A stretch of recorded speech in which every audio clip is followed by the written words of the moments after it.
অতি বিস্তৃত অরণ্য। রাত্রি দ্বিতীয় প্রহর। রাত্রি অতিশয় অন্ধকার।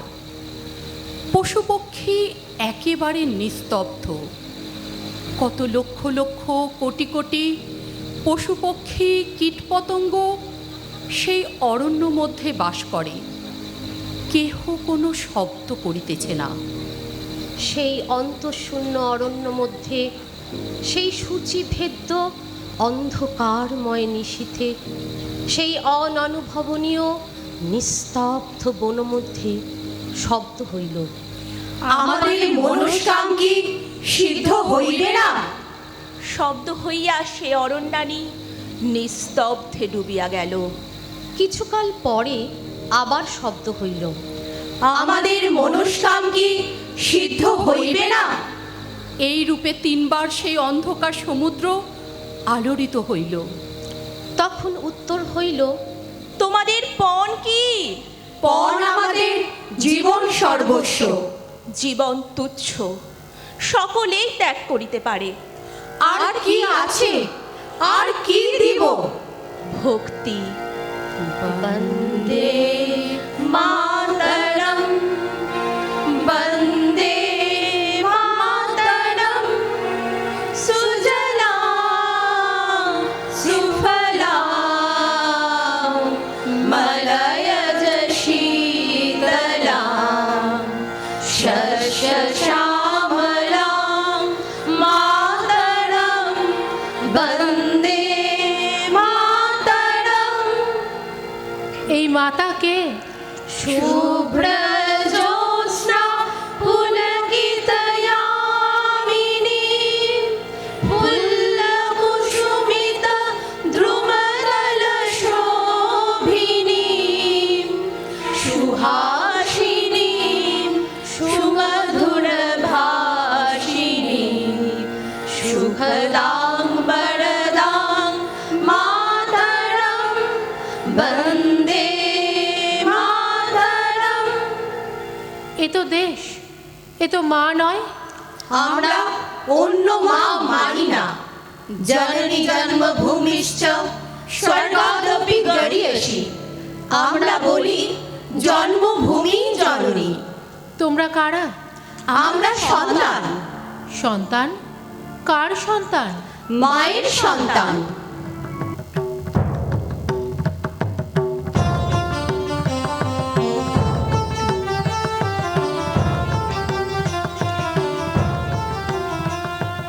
দুর্গমগিরি কান্তার মরু দুস্তর পারাবার, লঙ্ঘিতে হবে রাত্রি নিশীতে যাত্রীরা হুঁশিয়ার। দুর্গমগিরি কান্তার মরু দুস্তর পারাবার, লঙ্ঘিতে হবে রাত্রি নিশীথে যাত্রীরা হুঁশিয়ার। দুলিতেছে তরি, ফুলিতেছে জল, ভুলিতেছে মাঝি পথ, ছিড়িয়াছে পাল, কে ধরিবে হাল, আছে কার হিম্মত? কে আছো জোয়ান, হও আগুয়ান, হাকিছে ভবিষ্যৎ। এ তুফান ভারী, দিতে হবে পারি, নিতে হবে তরিপার। তিমির রাত্রি মাতৃমন্ত্রী শান্তিরা সাবধান, যুগ যুগান্ত সঞ্চিত ব্যথা খসিয়াছে অভিযান। ফেনাইয়া ওঠে বঞ্চিত বুকে পুঞ্জিত অভিমান। ইহাদের পথে নিতে হবে সাথে, দিতে হবে অধিকার। অসহায় জাতি মরিছে ডুবিয়া, জানে না সন্তরণ। কান্ডারি, আজ দেখিব তোমার মাতৃমুক্তিপণ। হিন্দু না ওরা মুসলিম? ওই জিজ্ঞাসা কোনজন? কান্ডারি বলো ডুবিছে মানুষ, সন্তান মোরমার। দুর্গমগিরি কান্তার মরু দুস্তর পারাবার, লঙ্ঘিতে হবে রাত্রি নিশীথে যাত্রীরা হুঁশিয়ার। সন্ন্যাসী বিদ্রোহ ব্যর্থ হল। পলাশীর যুদ্ধের 100 বছর পর 1857 29শে মার্চ ব্যারাকপুর সৈন্যাবাসে মঙ্গল পাণ্ডের নেতৃত্বে বাংলার বুকেই দানা বাঁধল সিপাহী বিদ্রোহ। হঠাৎ দেশে উঠলো আওয়াজ, চমকে সবাই তাকিয়ে দেখে সিপাহী বিদ্রোহ। 100 বছর গোলামিতে সবাই তখন ক্ষিপ্ত। বিদেশিদের রক্ত পেলে তবেই হবে তৃপ্ত। নৃত্য। নানা সাহেব তাতিয়া টপি ঝাঁসির রানী লক্ষ্মী, সবার হাতে অস্ত্র, নাচে বনের পশু পক্ষী। কেবল ধনী জমিদার আর আগের রাজার ভক্ত, যোগ দিল তা নয়কো দিল গরিবেরাও রক্ত। সবাই জীবন তুচ্ছ করে মুসলমান ও হিন্দু, সবাই দিতে রাজি তাদের প্রতি রক্তবিন্দু। নানা জাতের নানা সেপাই, গরিব এবং মূর্খ, সবাই তারা বুঝেছিল অধীনতার দুঃখ। তাই তো তারা স্বাধীনতার প্রথম লড়াই লড়তে এগিয়েছিল মরণ বরণ করতে। তাই তো তারা স্বাধীনতার প্রথম লড়াই লড়তে এগিয়েছিল মরণ বরণ করতে। হঠাৎ দেশে উঠলো আওয়াজ, হো হো হো হো হো হো, চমকে সবাই তাকিয়ে দেখে সিপাহী বিদ্রোহ। সিপাহী বিদ্রোহের আগুনও একসময় নিভল। ইস্ট ইন্ডিয়া কোম্পানির শাসক ভূমিকার মেয়াদ ফুরল। ইংল্যান্ডেশ্বরী রানী ভিক্টোরিয়া ভারতের শাসনভার নিজের হাতে তুলে নিলেন। 1897। স্বরাজ আমার জন্মগত অধিকার এবং আমি তা অর্জন করব। বালগঙ্গাধর তিলকের এই বাণীকে সত্য মেনে গর্জে উঠল চাপেকার ভাইদের বন্দুক। মারা গেলেন ব্রিটিশ সরকারি অফিসার র্যান্ড। ফাঁসি হলো 3 চাপেকার ভাইয়ের। ভারতের ইতিহাসে তখন তৈরি হচ্ছে গুপ্ত সমিতি। 1904 সালে কলকাতায় নব্য জাতীয়তাবাদীদের উদ্যোগে আয়োজিত হলো শিবাজী উৎসব। বালগঙ্গাধর তিলক এই উৎসবে যোগ দিতে পুনা থেকে কলকাতায় এলেন। আর রবীন্দ্রনাথ লিখলেন, কোন দূর শতাব্দের কোন এক অখ্যাত দিবসে নাহি জানি আজি, মারাঠার কোন শৈলে অরণ্যের অন্ধকারে বসে হে রাজা শিবাজী, তব ভাল উদ্ভাসিয়া এ ভাবনা তড়িৎ প্রভাবত এসেছিল নামি। এক ধর্মরাজ্য পাশে খণ্ড ছিন্ন বিক্ষিপ্ত ভারত বেঁধে দিব আমি। সেদিন শুনিনি কথা, আজ মোরা তোমার আদেশ শির পাতি লব। কণ্ঠে কণ্ঠে বক্ষে বক্ষে ভারতে মিলিবে সর্বদেশ, ধ্যান ও মন্ত্রে তব। ধ্বজা করি উড়াইব বৈরাগীর উত্তরি বসন, দরিদ্রের বল। এক ধর্ম রাজ্য হবে এ ভারতে, এ মহাবচন করিব সম্বল। 1905-এর 19শে জুলাই লর্ড কার্জন বঙ্গভঙ্গের ঘোষণা করলেন। এই প্রথম ধর্মের ভিত্তিতে ভারতে কোনো রাজ্য হিন্দু ও মুসলমান প্রধান অঞ্চলে ভাগ হওয়ার প্রস্তাব এলো। ফ্রেজার ফুলারকে নিয়ে কার্জন বসেছেন বাংলার ম্যাপ আঁকতে, আপন মনের আধুলি মিশিয়ে। ওদিকে পূর্ব, এদিকে থাক পশ্চিম, আসাম অন্তর্গত অসামের ম্যাপে। প্রথমেই বশ হলেন সালিমুল্লাহ খান, ঢাকার উর্দুপন্থী বাঙালি নবাব। 1,00,000 পাউন্ড ঋণ খেলেন আত্মজনে, তাড়িয়ে তাড়িয়ে। 1,00,000 শাসকের হাতে ধরা কাটা কম্পাস। ভাগ হচ্ছে পদ্মা, গঙ্গা, পাটক্ষেত, পাটকল, আউল, বাউল, সুফি দরবেশ। কার্জনের বাংলা ভাগ রাষ্ট্রযন্ত্র, নিপাট, নিখুঁত। কোনো ভ্রান্তি নেই, ছিমছাম তোরণ আর সানাইয়ের অপেক্ষা শুধু। হঠাৎ বেসুর বাজল। কবি উঠে এসে স্নান সেরে রাখি গাইলেন। বাংলার মাটি, বাংলার জল, বাংলার বায়ু, বাংলার ফল, পূর্ণ হোক, পূর্ণ হোক, পূর্ণ হোক হে ভগবান। কার্জন জানতেন না রাষ্ট্র ও সিদ্ধান্তের মাঝে একজন কবি জেগে থাকে। ভাগ করা কোনো গণিতের পক্ষে সহজ হয় না, যদি তার নাম হয় রবীন্দ্রনাথ। বাঙালির প্রাণ, বাঙালির মন, বাঙালির ঘরে যত ভাই বোন, এক হোক, এক হোক, এক হোক হে ভগবান। 1908 18 বছরের ক্ষুদিরাম বসু আর 19 বছরের প্রফুল্ল চাকি অত্যাচারী জর্জ কিংসফোর্ডকে হত্যা করতে তার গাড়িতে বোমা ছুড়ল। লক্ষ্য ব্যর্থ হলো। পুলিশের হাতে ধরা পড়া আটকাতে আত্মহত্যা করলেন প্রফুল্ল চাকি। ক্ষুদিরামের ফাঁসি হলো। একবার বিদায় দে মা, ঘুরে আসি, হাসি হাসি পড়ব ফাঁসি, দেখবে ভারতবাসী। একবার বিদায় দে মা, ঘুরে আসি। 1919-এর 13ই এপ্রিল জালিয়ানওয়ালাবাগে ব্রিগেডিয়ার ডায়ারের নির্দেশে হাজারেরও বেশি নিরপরাধ সাধারণ মানুষকে হত্যা করল ব্রিটিশ পুলিশ। গান্ধীজি দেশে ফিরতে শুরু হলো অসহযোগ আন্দোলন, কিন্তু তাতে প্রতিশোধের আগুন নিভল না। পথিক, তুমি পথ হারায় আছো।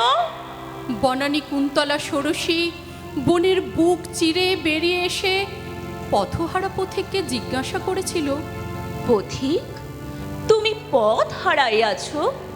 সেদিন দিশেহারা পথিকের মুখে উত্তর জোগায়নি। সুন্দরের আঘাতে পথিকের মুখে কথা ফোটেনি। পথিক সেদিন সত্যই পথ হারিয়েছিল।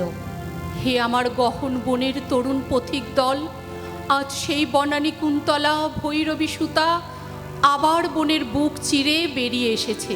চোখে তার অসংকোচ দৃষ্টির খড়গধার, ভালে তার কাপালিকের আঁকা রক্ত তিলক, হাতে তার অভয় তরবারি। সে আবার জিজ্ঞাসা করছে, পথিক, তুমি পথ হারায় আছো। উত্তর দাও হে আমার তরুণ পথযাত্রী দল, ওরে আমার রক্তযজ্ঞের পূজারী ভাইরা, বল। মাগোই, আমরা পথ হারাই না, আমাদের পথ কখনো হারায় না। ওরে রক্তপথের পথিক, এই বনের পথই আমাদের চিরচেনা পথ, হাটের পথিকের পায়ে চলার পথ আমাদের জন্য নয়। সিংহ শার্দুল সঙ্গীত কণ্ঠ কুণ্ঠিত বিপথে আমাদের চলা। ওগো ভৈরবী মেয়ে, এ রক্ত পথিকের দল, নবকুমারের দল নয়। ভৈরবী রূপসী আবার জিজ্ঞাসা করে, পথিক, তুমি পথ হারাই আছো। এবার বল আমার বন্য তরুণ দল। ওগো, আমরা পথ হারাইয়াছি, ঘরের পথ হারাইয়াছি, বনের পথ হারাই নাই। অকুণ্ঠিতা অনবগুণ্ঠিতা বনবালার চোখে কুণ্ঠার ছায়াপাত হোক, পরাজয়ের লাজ অবগুণ্ঠন পড়ুক।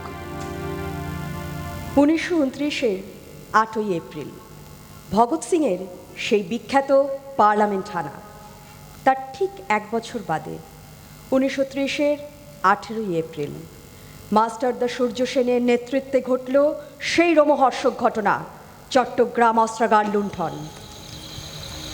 নিবিড় অরণ্য, তারি বুকে দোলে দোলে মহিরহ সব দোলে, বনস্পতির দল দোলে, লতা পাতা সব দোলে। দোলে তারা সবুজ খুনির তেজের বেগে, তারই মাঝে চলে চলে আমার বন্য হিংস্র বীরের দল। তাদের পথ দেখায় কাপালিকের রক্ত তিলক পরা ভৈরবী মেয়ে।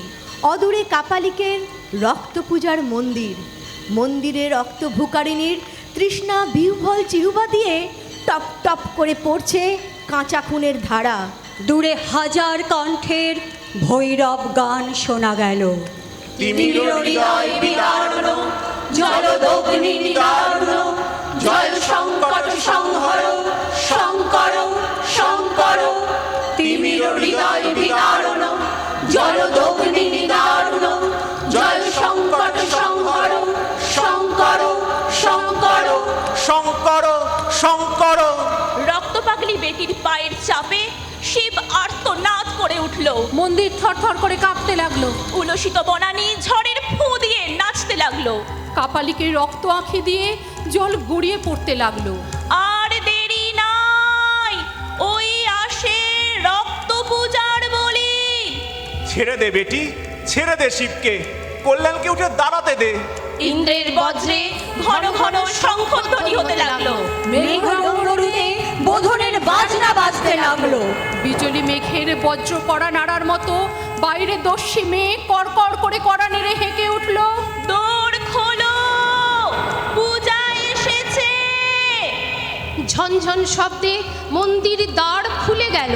কাপালিক বেরিয়ে এলো, নয়নে তার দারুণ হিংসা বহ্নি, স্কন্দে তার বিজয় কৃপান। ভৈরবী হাঁকলে, আর দেরি কি?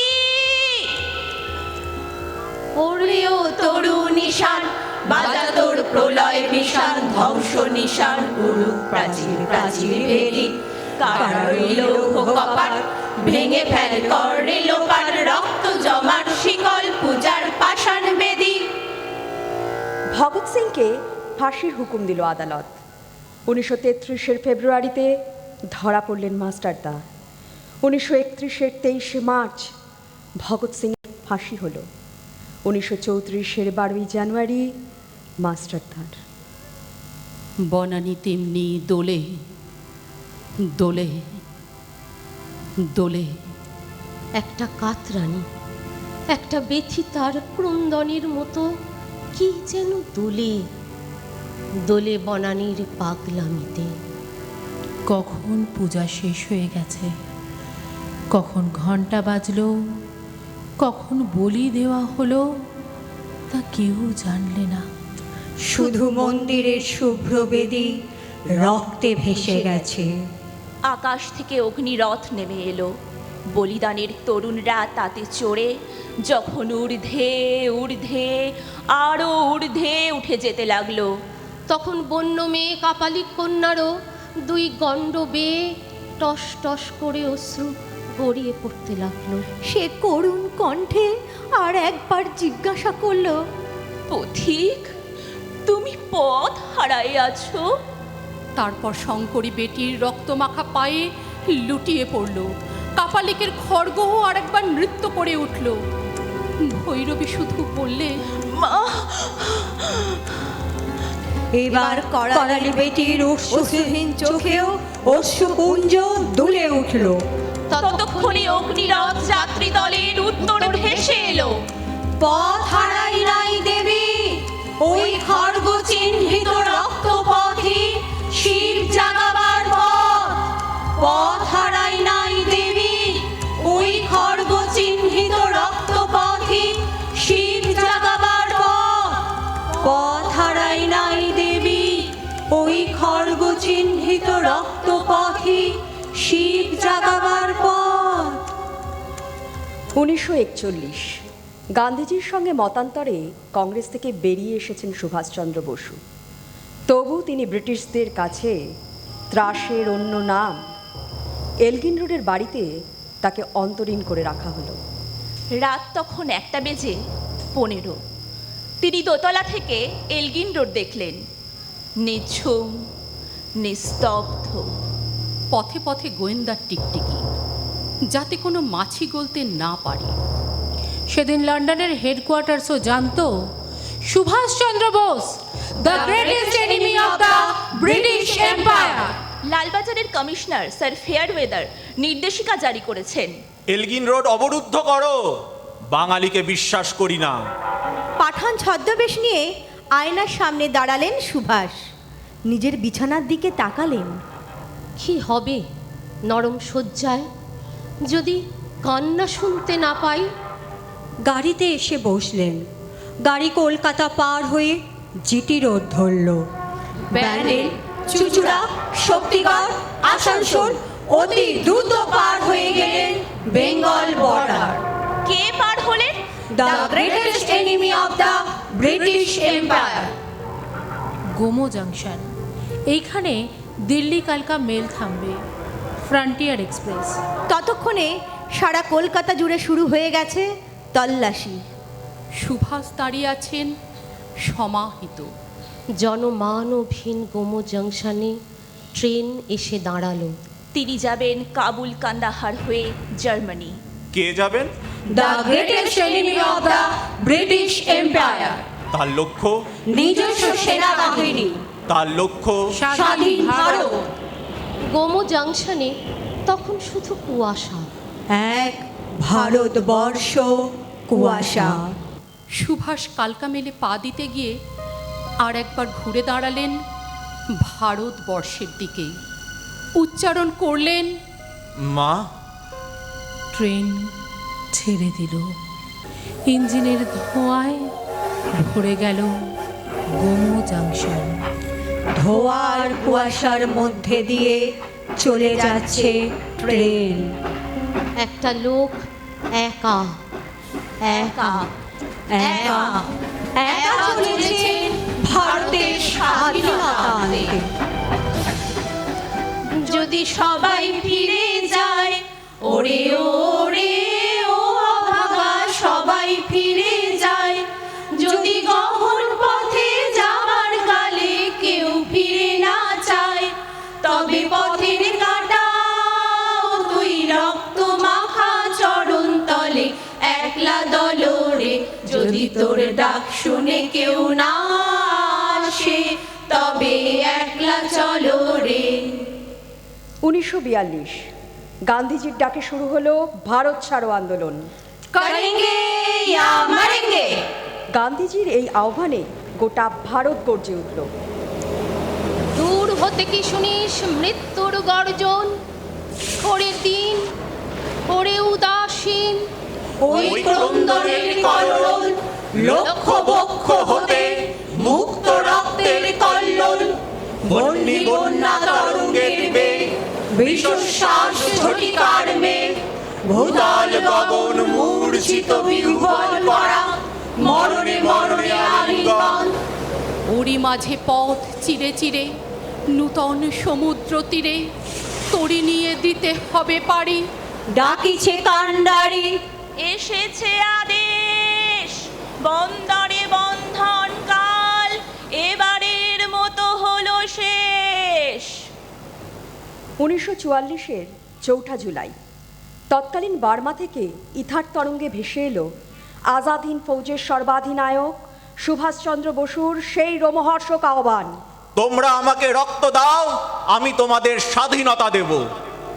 तू शेर हिंद आगे बढ़, मरने से फिर भी तू न डर, उड़ा के दुश्मनों का सर, तुझे वतन बढ़ाए जा, कदम कदम बढ़ाए जा, खुशी के गीत गाए जा, ये जिंदगी है कौम की, तू कौम पे लुटाए जा, कदम कदम बढ़ाए जा।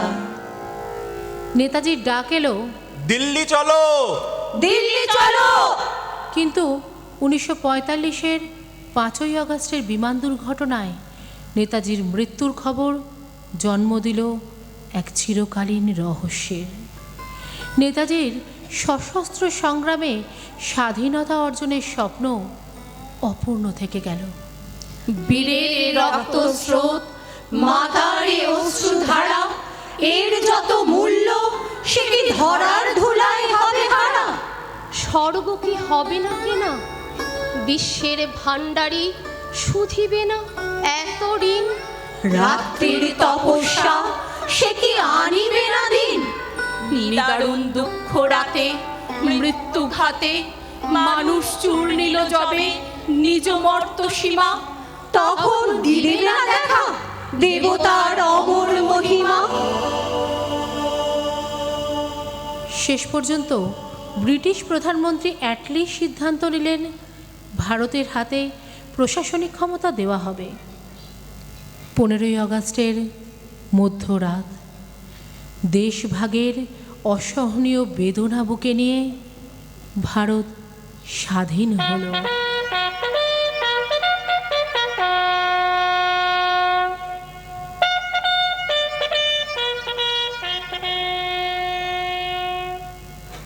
কিন্তু যে হাজার হাজার দেশপ্রেমিক অকাতরে প্রাণ দিল দেশের জন্য, তারা কি চেয়েছিল এই দেশ, এই স্বাধীনতা? কারাগারের ভেতরে পড়েছিল জ্যোৎস্না, বাইরে হাওয়া, বিষম হাওয়া। সেই হাওয়ায় নশ্বরতার গন্ধ।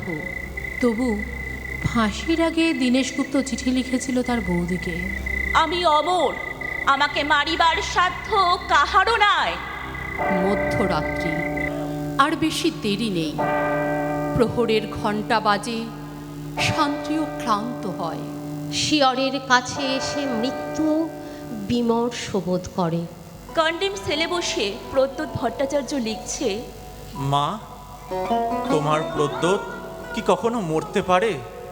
আজ চারদিকে চেয়ে দেখো, লক্ষ প্রদ্যোৎ তোমার দিকে চেয়ে হাসছে। আমি বেঁচেই রইলাম মা, অক্ষয়। কেউ জানে না সে কোথায়। বাড়ি থেকে বেরিয়েছিল ছেলেটি, আর ফেরেনি। জানা গেল দেশকে ভালোবাসার জন্য সে পেয়েছে মৃত্যুদণ্ড। শেষ মুহূর্তের আগে পোস্টকার্ডে ভবানী ভট্টাচার্য অতি দ্রুত লিখেছিল ছোট ভাইকে। অমাবস্যার শ্মশানে ভীরু ভয় পায়, সাধক সেখানে সিদ্ধি লাভ করে। আজ আমি বেশি কথা লিখব না, শুধু ভাবব মৃত্যু কত সুন্দর। লোহার শিকের ওপর হাত, তিনি তাকিয়ে আছেন অন্ধকারের দিকে। দৃষ্টি ভেদ করে যায় দেয়াল, অন্ধকারও বাংময় হয়। সূর্য সেন পাঠালেন তার শেষ বাণী। আমি তোমাদের জন্য কি রেখে গেলাম? শুধু একটি মাত্র জিনিস, আমার স্বপ্ন, একটি সোনালি স্বপ্ন। এক শুভ মুহূর্তে আমি প্রথম এই স্বপ্ন দেখেছিলাম। সেই সব স্বপ্ন এখনো বাতাসে উড়ে বেড়ায়, শোনা যায় নিঃশ্বাসের শব্দ। আর সব মরে, স্বপ্ন মরে না, অমরত্বের অন্য নাম হয়।